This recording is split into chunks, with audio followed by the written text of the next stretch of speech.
the first all-asphalt event of the year, taking place in the region around the seaside resort of Lloret del Mar on the Mediterranean coast.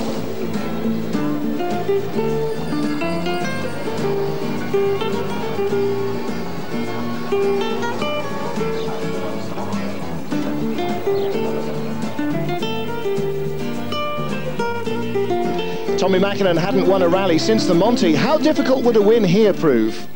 If you compare San Remo and Corsica and this rally, this is more like a, let's say, circuit rally. These stages, they are very wide and very well known stages. Many years, exactly the same stages, and everybody knows them well and wide and flowing. It's very difficult rally to win. You have to have everything. Setting has to be exactly perfect. No mistakes, any little mistakes. If you make a little mistakes, example tire choice or something, you lose a little bit. It's very difficult to get back. Richard Burns had won the last two events, but last year his Pirellis struggled for grip on the tarmac. Was he concerned? From San Remo onwards has shown that it's been quite a lot better, and certainly we're not in the position that we were in last year for Spain. I think they've made up, whether they've made up enough we don't know, but what we saw in Monte Carlo, two of the dry stages that we did do, we were second fastest and fastest, so I think it's quite possible that we give the others a run for their money here. It's a good question where Subarus are with new car. They had incredible performance in last Portugal on gravel, but where they are on tarmac, it's quite difficult to say. And also, of course, Ford is always dangerous. But I'm afraid a bit more Peugeot at the moment. Panizzi and Delecour, they will be very fast on tarmac. And for myself, I think if we could take some points, that's good. Gronholm's quest for points was boosted by performance benefits on the 206. It's a new evolution. We have a new engine. That is the most important, and then active differential in the rear. And some small new things, and it feels good. Formula 2 Citroens dominated this event last year, but being 40 kilos heavier, could they repeat that success? The Citroen was exceptional on all the tarmac rallies last year. They're carrying a little bit more weight now, but I don't know if it's enough to bring them to our pace. The new Subaru Impreza certainly had the pace in Portugal, but championship leader Richard Burns had yet to discover if it would be competitive on asphalt.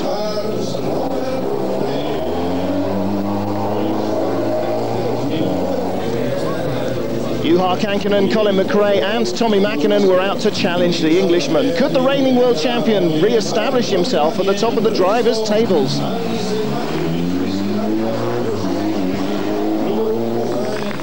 Carlos Sainz had won his home event twice with support from his fanatical fans. Could he make this year the hat-trick?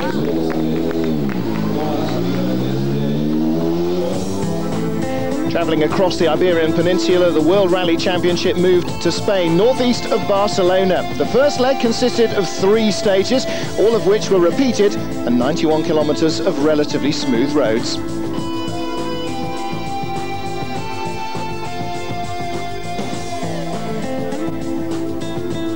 Torrential rain on the opening stages would make driving tricky, but the weather was the least of Juha Kankkunen's problems. Unable to leave first service in time would rule him out of the event.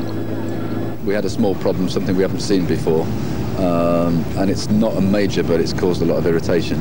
10 minutes service in the morning wasn't enough time to do the job, so we took 10 minutes penalty, a problem with the alternator drive.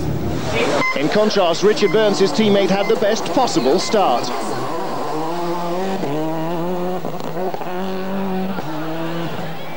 Braking flat right 30, fast left hook, and fast left 30, slight right, 70 braking, easy right plus in 30, easy left plus in.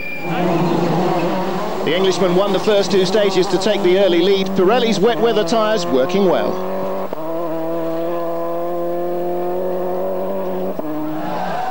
Colin McRae also had a good morning. The Scot consistently on the pace despite his complaints. 2-3 left plus over crest, long 100, okay. engine doesn't feel strong at all, does it, at the bottom end? Yeah.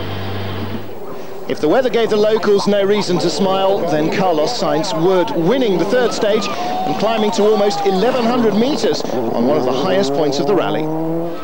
Para izquierda rápido José Tierra, Hasar mucho, para Bota, derecha rápido José Rasante, para izquierda rápido menos, 2, derecha rápido José Sexta, izquierda poco, acaba Rasante, Hasar mucho, para izquierda rápido menos corta, ras. Asphalt specialist Francois Delecour capitalised on his years of tarmac experience, leading Peugeot's assault. French rival Citroën's challenge failed to materialise. The two-wheel drive cars not at home on the slippery surfaces. Richard Burns was leading then. What were the factors that determined his pace? Well, obviously the tyre choice, and I think the fact being first car means that we have quite a clean road. Okay, it was obviously wet, but we didn't have any real dirt on the road, and I think as more and more cars go, it's probably getting worse, especially for the Peugeots. I expected them to be a bit better. But the problem with these stages is that the drivers cut them, so you get a lot of mud on the roads. And I think maybe the more critical factor this afternoon is going to be how much mud's on the road and how much sand gets on the road. Because obviously you don't want to be, even if it's quite dry, you don't want to be using anything slick like if there's going to be a lot of mud on it. You obviously would have to go for something that's got more cuts in it, like a full wet tyre. Now in a good position to fight for first place. Which tyres would McRae use in the afternoon? We'll wait and see. Well, at the moment it's drying out. Now probably the tyre choice is going to be more difficult than it was this morning. And would you expect the Mercedes to have an advantage once the roads do dry out? It has done for the last few years here, but we'll have to wait and see, you never know. With half the opening day stages complete, 22 seconds covered the top 4. And with the rain receding, the spectators had reason to cheer.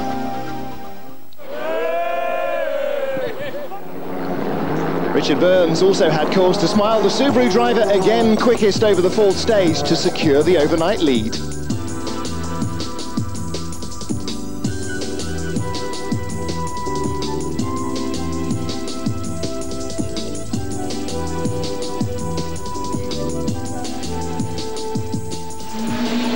Armin Schwartz surprised the rally world by winning stage 5. Skoda's first stage win at this level, but his teammate Luis Clement struggled. The Spaniard wasn't the only one driving over the limit.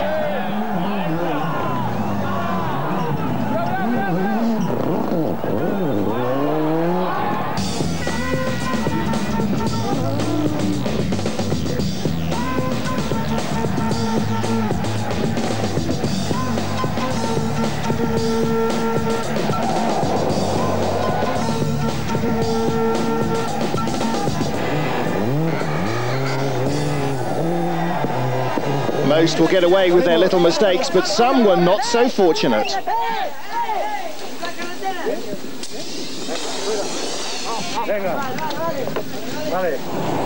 Didier Auriol had problems of his own. Seat's new joystick gear change was not working properly. Attention, droite 5 plus rail, attention, droite 5 plus rail. Sur gauche à fond. Sur piège, gauche à fond. We are not lucky, you know. I drive 200 kilometers, not one problem, and I do 1 kilometer in the stage and straight away we have a problem. It's bad luck. Bad luck for the smiling Frenchman. For once though, Colin McRae's luck was holding, posting fastest time over the day's final stage. Carlos Sainz also running well, finishing 1 place behind his teammate. Tommi Makinen had struggled with his rear differential in the morning, but he made up time in the afternoon to take 4th place overnight, 1 ahead of Francois Delecour, who continued to lead the Peugeot Challenge.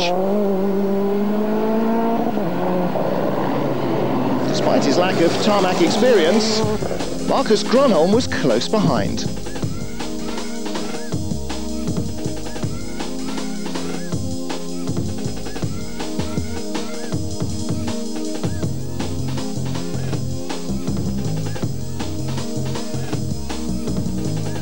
Richard Burns was leading, but he might have done even better. We took a lot of time off everybody on the first one of those repeated stages, and it's because we took quite a safe tyre choice, and we were expecting a little bit of rain, and we understand that the end of the last stage missed a storm by just a couple of kilometres, so if that had touched the stage then we'd have been here with more of a lead, so it's not really a big problem. Colin McRae was close behind the Englishman, but road conditions were still a concern. The first of these three probably would have been worse. There would have been more dirt pulled onto the road, and we had more of a racing tyre on. Richard took the intermediate tyre. Thankfully for us, it got dry later on, so he lost out a bit and we gained. That's what it needs to put off the lighter. It was a flowing stage, and we pushed quite hard for it. And I think it was the combination. The car was good at tyre, and we have been not so bad either. The Skoda was quicker than expected, and the Peugeots were also slower. We think it's an electronic problem which is in question. We hope to find in this service park of 45 minutes to be ready tomorrow. If we find the problem, tomorrow we will be able to come back. Leg one had seen the top three drivers all take stage wins, but could Burns hang on to his lead? And would the fast but fragile Fords make it to the end?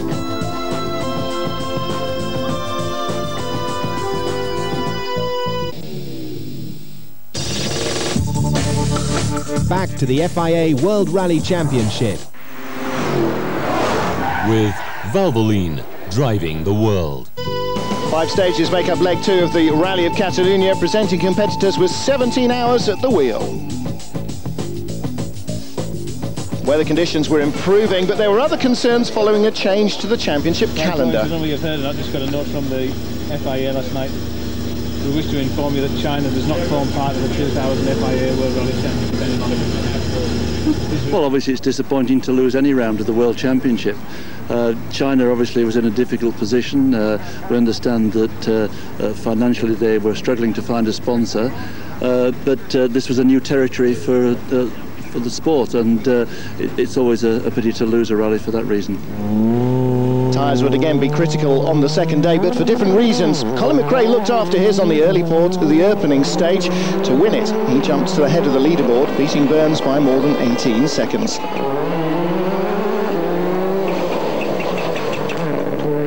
The Englishman experienced transmission problems on that stage, and slow gear changes accounted for the lost time. Burns' trouble played into the hands of local hero Carlos Sainz. The Ford man was able to close the gap.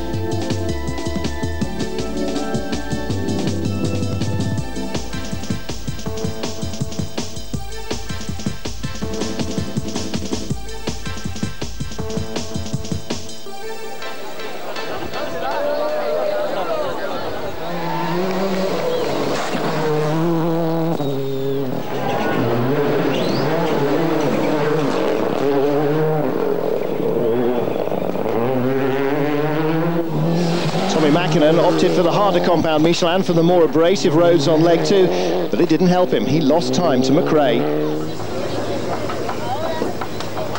So what was the key to the Scotsman's speed?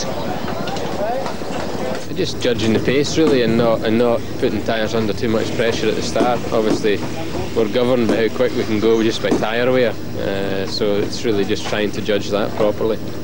Colin appeared happy enough now, but rumours persisted that he might leave the Ford team.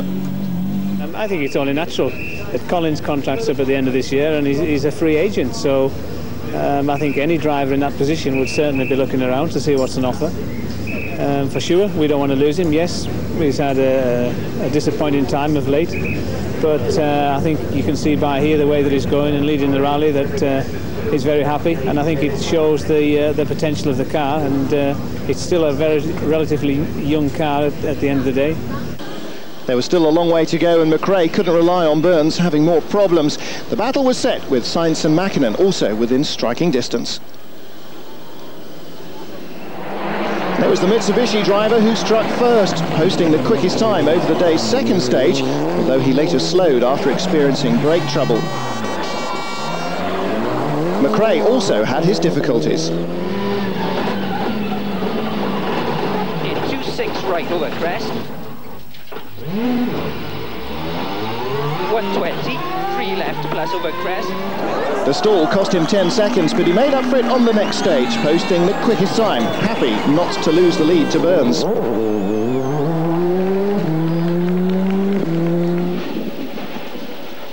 Gravel maybe.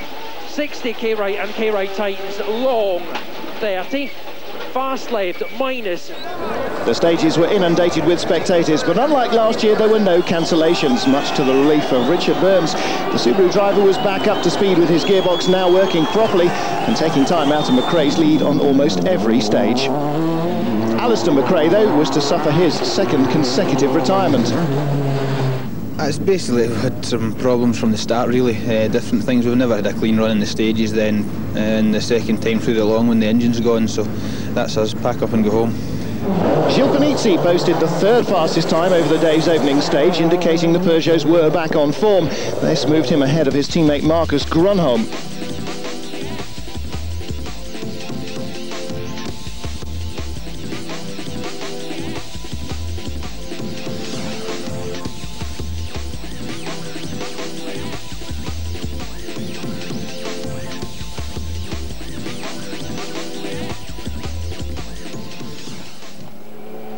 Peugeot's Francois Delecour dropped back when he lost third gear on the 9th stage. While speculating that he may be replaced as teammate had been dismissed, Freddy Loix's continued struggle in the Mitsubishi means that he was unable to match his teammate's performance. Despite having to contend with dirty roads, Didier Auriol managed to improve his position in the Seat.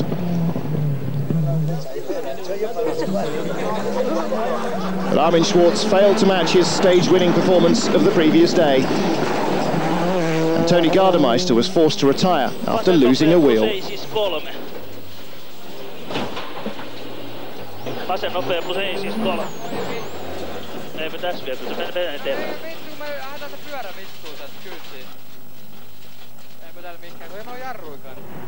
Kenneth Eriksson was also having a rough time, collecting penalties which dropped him right out of the top 30. With just 4 stages left then, who would take victory? I think it's going to be very difficult to predict, although Colin's on a high, he's driving very, very well and we're comfortable with the car. I would say the McRae factor could come in tomorrow, but I'm sure that Richard will have other ideas. And there's only a few seconds in it, and Carlos is right behind us, Tommi only a few seconds behind that, and Colin's there, so it's going to be a good day. Realistically, Makinen was now out of contention, but what had happened? On the last stage we lost brakes, brake pipe gets loose, and last 5 kilometers was no brakes at all, just on the rear, and that's why we lost so much time. With the top drivers covered by less than 10 seconds, all 3 had a good chance of taking victory. But after all their troubles in recent events, the question was whether McRae and Ford could go the distance.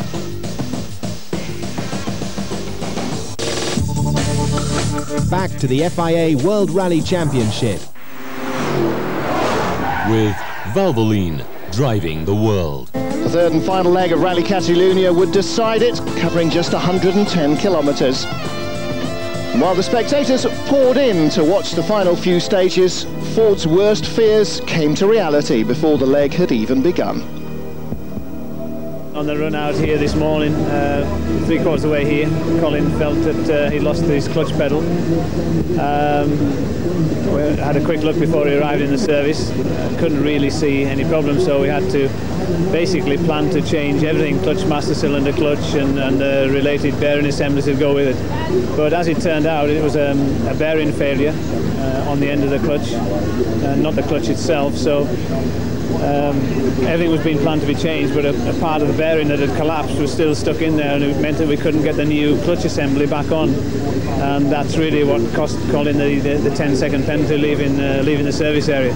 It meant he still had a few pieces to put back on the car, a few heat shields and things like that himself, but at least he only dropped 10 seconds. It could have been worse. It's not the ideal way to start the last morning of a rally. That penalty turned McRae's lead into a 5.7-second deficit. Undeterred by the setback, the Scotsman stormed through the day's opening stage, winning it and coming out with another slim lead.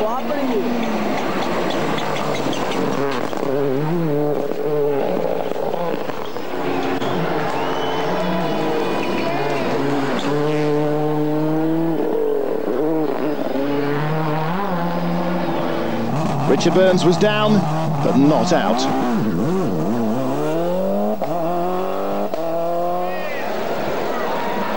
He clawed back 0.2 of a second on the very next stage.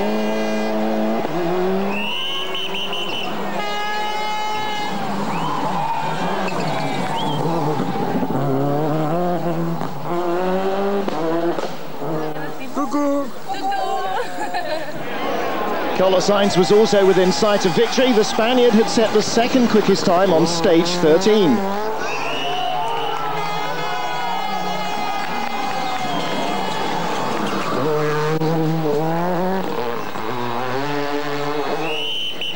And it was Tommi Makinen who had won that stage. Too late maybe to challenge for the lead, but certainly not too late to protect fourth place. With just over a 1 second advantage though, was McRae confident. Yeah, I mean, we just have to do our best. Richard's obviously going to be trying like hell, and Carlos, so it's going to be a close finish. We lost a little bit on the first stage, but only really to Colin, not to anyone else. And the last one was, I think, just maybe cleaning a little bit because as the cars went through, it got a little bit faster. But it's quite hard work, and we're just trying as hard as we can. Anything can happen, you know. I think everybody's taking a lot of risks and can go easily to one side to another side. Less than 6 seconds now covered the leaders, and it would be a three-way battle to the end. Would the weather, though, play a part? Could Burns take his third consecutive victory, or would Sainz win in a Focus for the first time? After receiving a 1-minute penalty at the final service, Gilles Panizzi dropped behind Marcus Gronholm, who'd collect an extra point towards his championship challenge. Tommi Makinen was now secure in fourth, but Sainz was still going for the win, cheered on by the crowds. Mucho para izquierda, buena menos lenta, Sudia se cierra poco. Abrirse, acaba izquierda, buena más Sudia se cierra y mucho raspín. Para derecha rápida más, abrirse. Rasante en derecha rápida menos, se cierra poco, a fondo. The Spaniard couldn't match the pace of his rivals. He'd be forced to settle for third.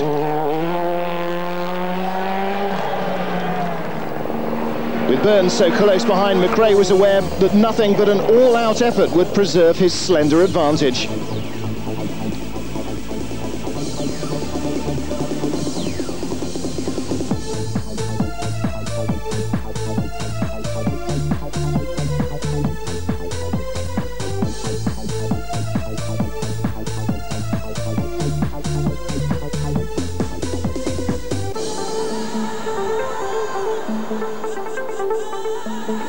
The Ford driver delivered the performance required, posting the fastest time on stage 14, increasing his advantage over Burns.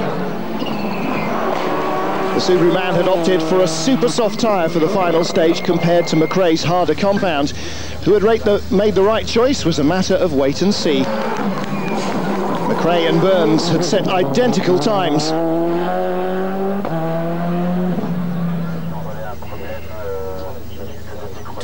Yeah! Same time. Yeah. What time is it? Whoa. Nicky, Richard did exactly the same time as you.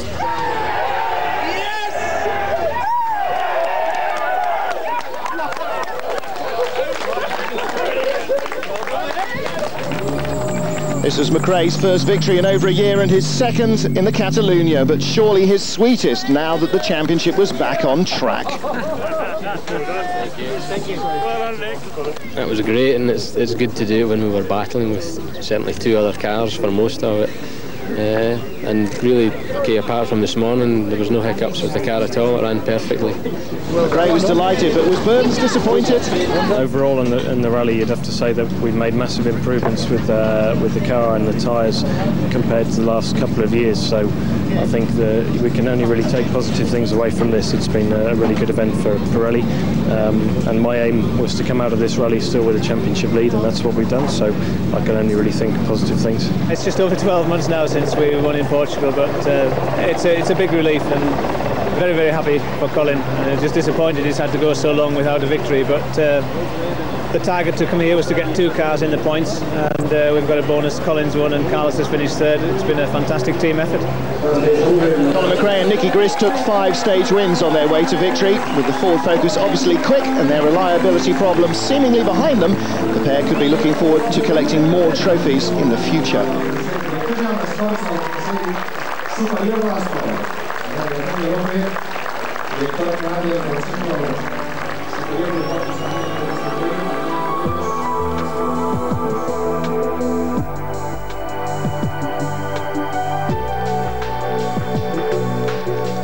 In the end, McRae's winning margin over Burns was just 5.9 seconds. He was almost 12 ahead of Sainz. Delecour finished 7th, collecting the last manufacturer's points with Armin Schwartz 11th. Richard Burns increases his lead over Makinen in the championship as a result of the Catalunya rally, both now facing fierce competition from Gronholm, Sainz and McRae. Subaru continued to lead the manufacturers series, but now by only 10 points, with Ford closing.